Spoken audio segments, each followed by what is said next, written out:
Good morning, students. Today we will discuss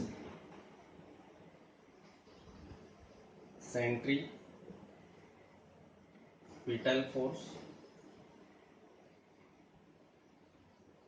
and centrifugal force.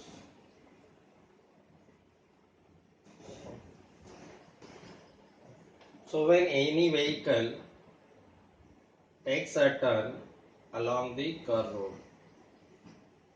जर एखादी vehicle curve road नी travels करत आहे. Suppose this is straight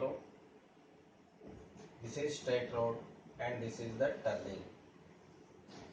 लेकिन जो हिली रीजन होता है वहां पर ये टर्निंग बहुत ज्यादा शार्प होती है.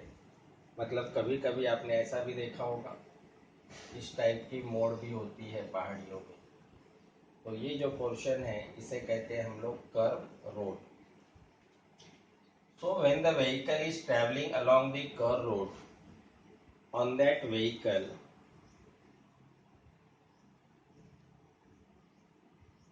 there are the two types of forces. One force along the center of the circular road, towards the center of the circular road and along the radius of circular road. That force is called centripetal force.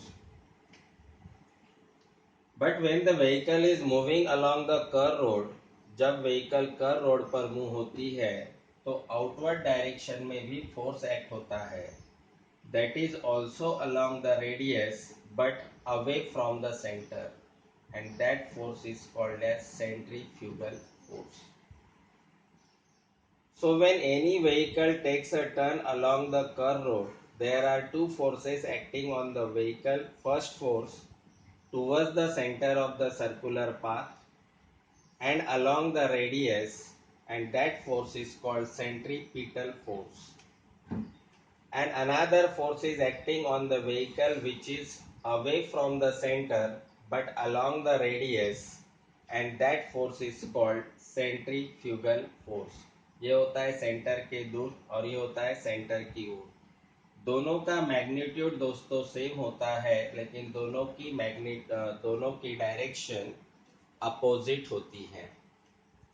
अब centrifugal force को आपने कई बार experience किया होगा.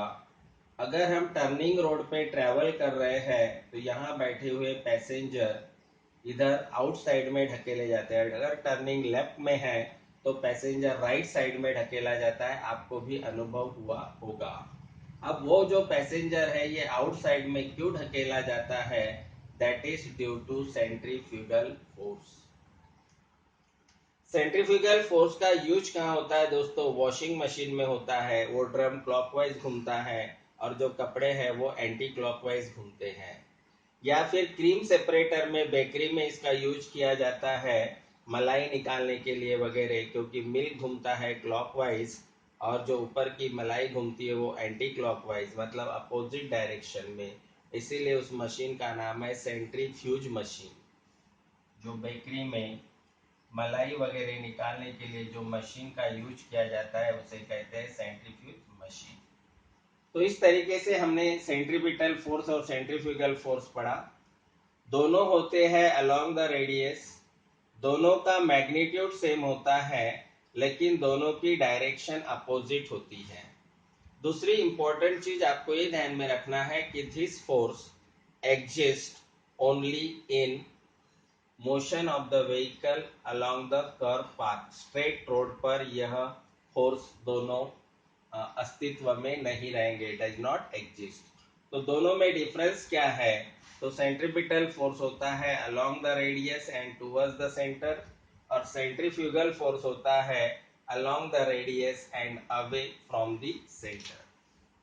Now we discuss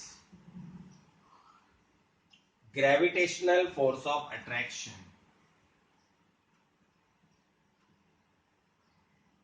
Very important for 11th and 12th standard.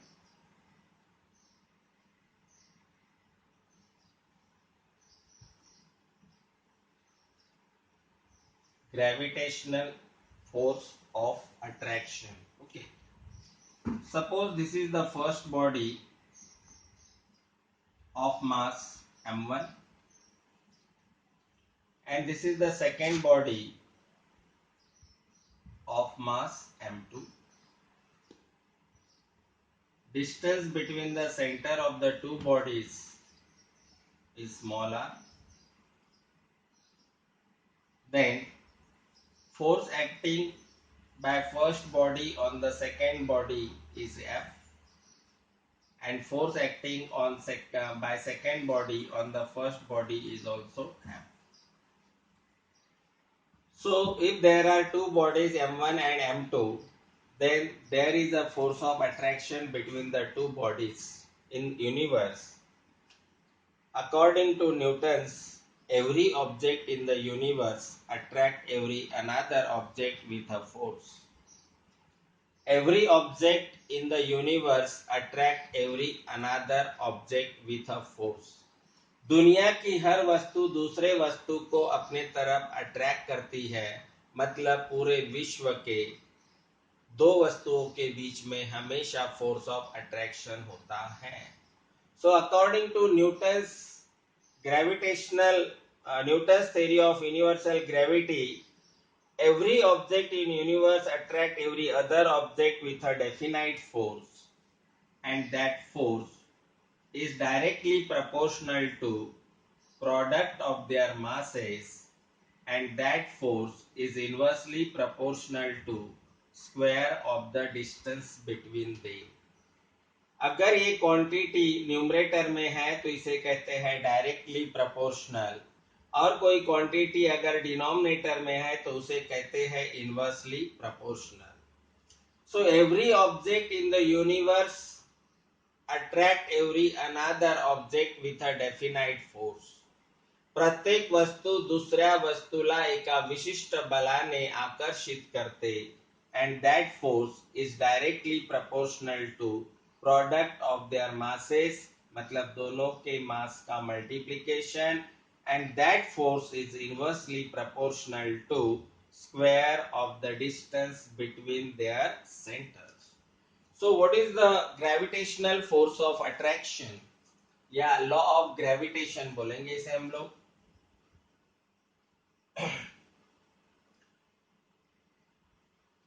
law of gravitational force या law of gravitation.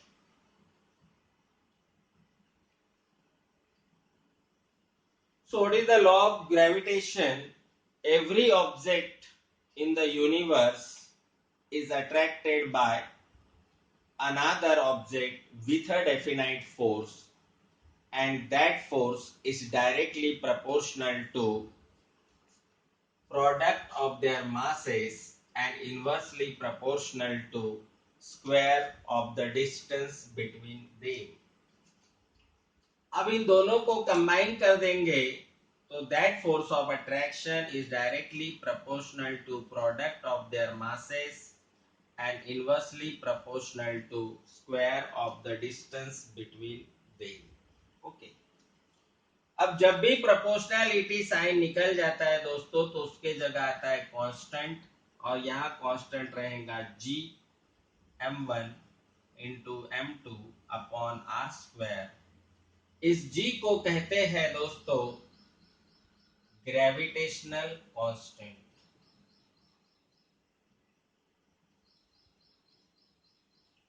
तो जब भी कोई प्रोपोर्शनैलिटी साइन हट जाता है तो उसके जगह आता है इक्वल टू कांस्टेंट, और यहाँ कांस्टेंट लिया हमने कैपिटल G, जिसे कहते हैं यूनिवर्सल ग्रेविटेशनल कांस्टेंट.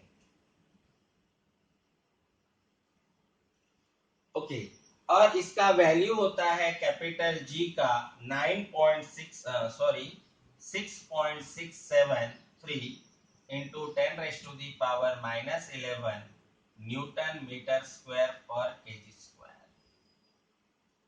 सो ये जो कांस्टेंट है कैपिटल G, जिसे कहते हैं यूनिवर्सल ग्रेविटेशनल कांस्टेंट, उसका वैल्यू होता है 6.73 इंटू 10⁻⁻11 न्यूटन मीटर स्क्वायर पर केजी स्क्वायर.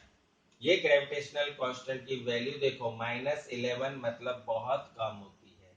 इसलिए जनरली एक बॉडी दूसरे बॉडी के तरफ हमें मूव होते हुए नहीं दिखती है, फिर भी उनके बीच में क्या होता है, ग्रेविटेशनल फोर्स ऑफ अट्रैक्शन। अगर हमने किसी आम के झाड़ को पत्थर मारा तो नीचे ऑरेंज गिरेगा। ऑरेंज कैसे गिरेगा? आपने कौन से पेड़ को पत्थर मारा? मैंगो के, आम के, तो आम ही नीचे गिरेगा। तो आम ऊपर में टूटते बराबर हवा में क्यों नहीं रहा? टूटने के बाद में ऊपर क्यों नहीं गया? टूटने के बाद में नीचे क्यों आया? क्योंकि उस मैंगो को टूटते बराबर मैंगो और हमारे अर्थ के बीच में क्या था? Gravitational force of attraction. इसीलिए वह आम आपको अर्थ के तरफ आते हुए दिखा। लेकिन यूनिवर्सल लॉ ऑफ ग्रेविटेशन क्या कहता है? Every object attract every another object. मतलब आम अगर अर्थ के तरफ जा रहा है तो अर्थ आपको आम के तरफ जाते हुए क्यों नहीं दिख रही है? इसका रीजन है दोस्तों, डेफिनेटली आम अर्थ के तरफ आ रहा है और अर्थ भी आम के तरफ जा रही है, लेकिन आपको इसलिए नहीं दिख रहा है क्योंकि आम का वेट कम होने से वो आपको अर्थ के तरफ मूव होते हुए दिख रहा है, लेकिन उस छोटे से आम के तुलना में हमारा अर्थ का जो मास है वो बहुत ज्यादा है, वेट बहुत ज्यादा है, इसलिए अर्थ हमें मैंगो के तरफ अट्रैक्ट होते हुए नहीं दिख सकती। लेकिन डेफिनेटली दोनों के बीच में क्या होता है? Force of attraction. तो ये काफी इंपॉर्टेंट कंसेप्ट आज हमने पढ़े दोस्तों। फिर बात करते हैं हम लोग ग्रेविटेशनल एक्सेलरेशन की। तो ग्रेविटेशनल एक्सेलरेशन क्या होता है? बहुत अच्छी चीज है, मैं आपको अच्छे से एक्सप्लेन करता हूं। सबसे पहले आप साइंस के स्टूडेंट हो तो ये समझना चाहिए कि एक्सेलरेशन होने के लिए स्पीड एक तो बढ़नी चाहिए। स्पीड बढ़ेगी तो पॉजिटिव एक्सेलरेशन। स्पीड कम होनी चाहिए। स्पीड अगर कम हो रही है तो नेगेटिव एक्सेलरेशन। और अगर स्पीड कांस्टेंट है, ना तो बढ़ रही है ना तो कम हो रही है, तो जीरो एक्सेलरेशन। सो एक्सेलरेशन शब्द ही जब दुनिया में बना तब हमारे दिमाग में एक चीज होनी चाहिए, चेंज इन वेलोसिटी। जब तक वेलोसिटी चेंज नहीं होगी तब तक एक्सेलरेशन नहीं होगा, क्योंकि इसका फार्मूला है चेंज इन वेलोसिटी पर unit time, that is called acceleration. तो gravitational acceleration is denoted by g. अब ये कहां से आया? सपोज दिस इज अर्थ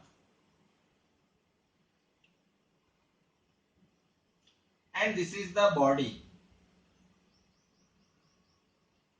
जब इस बॉडी को हम क्या करेंगे? ड्रॉप, छोड़ देंगे, तब ये बॉडी नीचे आएगी।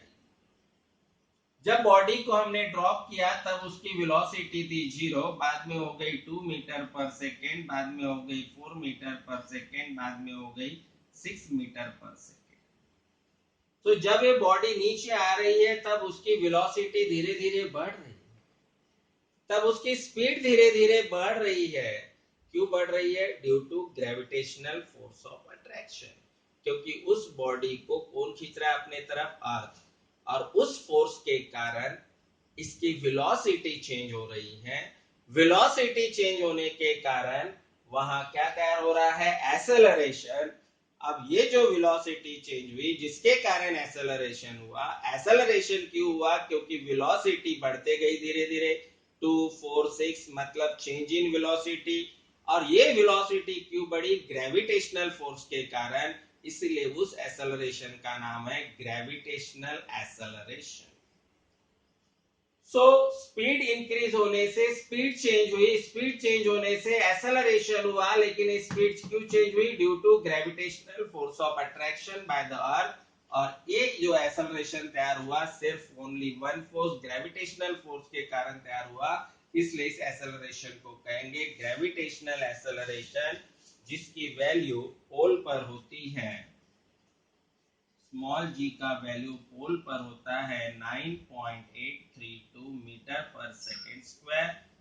और इसी ग्रेविटेशनल एक्सेलरेशन की वैल्यू इक्वेटर पर होती है 9.78 मीटर पर second square. This is the value of acceleration due to gravity at pole, and this is the value of acceleration due to gravity at equator. अब आपको कुछ चीजें मैं बताना चाहता हूं, 3 चीजें जो बहुत इंपॉर्टेंट है दोस्तों।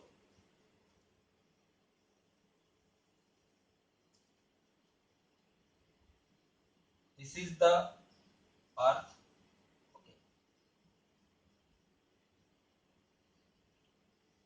जैसे जैसे हम अर्थ के ऊपर जाएंगे दोस्तों, वैसे वैसे ग्रेविटी जी की वैल्यू कम होते जाएगी, decrease.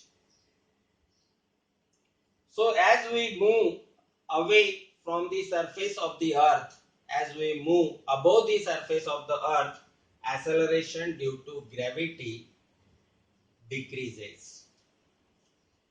Now this is the earth, और मान लो आप अर्थ के अंदर जा रहे हो और ये हो गया अर्थ का सेंटर। तो अर्थ के सेंटर पर एक्सेलरेशन ड्यू टू ग्रेविटी हो जाएगी 0। So as we go inside the earth, depth, acceleration due to gravity again decreases.